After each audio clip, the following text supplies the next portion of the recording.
présente de Grèce, mais qui est là à participer pour la Fashion Week. Mais je suis très très contente que ça ait accepté de venir et d'échanger avec nos designers tunisiens. J'ai sauté sur l'occasion. Tu es la bienvenue, on est très contente parce que tu dégages beaucoup d'énergie et on a besoin de cette énergie. Nos designers tunisiens ont besoin aussi de cet échange, de votre expérience, et pourquoi pas faire des choses ensemble.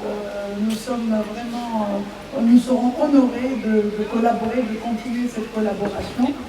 Je suis aussi honorée par la présence de Cholo qui a accepté, je sais que son agenda est toujours tout, mais je sais que tu as fait vraiment un effort pour être là et ça me touche énormément. Je t'en remercie. Je sais que tu as vraiment dû changer des choses. Donc cet échange est très important avec Sarah, avec Mariam, avec Kauter qui nous honore aussi parce que j'avais peur que, je sais que Kauter est très timide, mais c'est la pionnière, c'est la première. Nous avons toutes et tous été clients chez Kauter par son rapide. Elle est la première à avoir fait de l'artisanat de qualité, mais renouvelé, raffiné, un univers que j'adore. Je suis fière d'avoir toujours acheté chez toi, de t'avoir aujourd'hui parmi nous, d'avoir aussi des amis qui t'adorent, en recevant des cadeaux de Kauter à chaque fois. Et c'est elle qui a créé le copain tunisien. Donc elle est pionnière, il reste le plus beau, si je me permets de dire ça. Donc merci Kauter d'être là, je suis très touchée. Mariam Besbes, Mariam aussi, je sais que tu es très timide, tu n'aimes pas trop les... Je l'ai presque obligée, je te donne pas le choix, merci d'être là.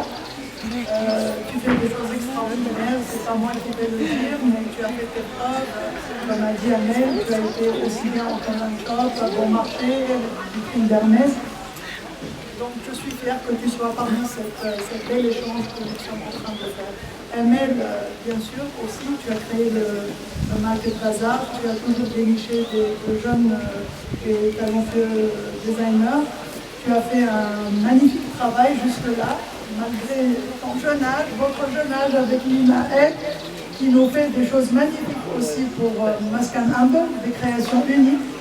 Je suis fière de vous représenter toutes et de vous avoir pour cet échange magnifique avec Sarah et avec Chourouk et échanger vos expériences et vos idées. Mais quand on peut inspirer, mais quand c'est du copier-coller, c'est jamais beau, de toute façon. Mais pour ce qui est designers tunisiens, je pense qu'on a d'excellents designers qui méritent vraiment d'être encouragés et d'être soutenus et de leur offrir le maximum de visibilité. Mais le seul, disons, la petite lacune que nous retrouvons souvent, c'est au niveau du produit fini, pour certains qui commencent. C'est-à-dire qu'il faut vraiment donner l'importance à la qualité au produit fini parce que, et ça je sais que c'est difficile quand je parle avec des designers, quand ils ont recours à des artisans. Vous avez un artisan qui a la tradition, qui est là, qui sait vraiment qui connaît son métier, qui est capable de faire un produit bien fini ou qui aura peut-être le regard final du designer, de ce que demande le designer, mais souvent c'est pas tellement... c'est difficile pour les designers d'avoir parfois eux-mêmes sont frustrés avec ce problème qu'ils retrouvent pour créer leurs produits, pour arriver à mélanger et donner l'accent un peu du patrimoine, l'artisanat, mais renouveler sans tomber dans le folklorique et sans tomber aussi dans la production de l'à peu près.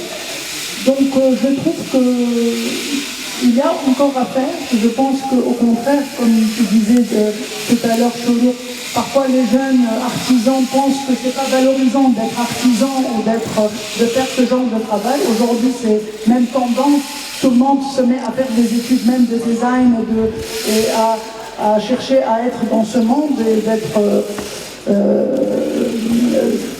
de créer et de devenir vraiment de renouveler un peu le patrimoine un peu partout dans le monde, mais je trouve qu'en Tunisie, nous devons donner vraiment l'accent sur la qualité, sur la production et encourager nos artisans et les designers, comme disait Kauthar aussi, qu'il faut insister, qu'il faut vraiment ne pas perdre, ne pas être découragé parce qu'ils ont du mal, c'est vrai, au départ, de comprendre ta vision de choses. Ici, on n'a pas le même regard du produit fini.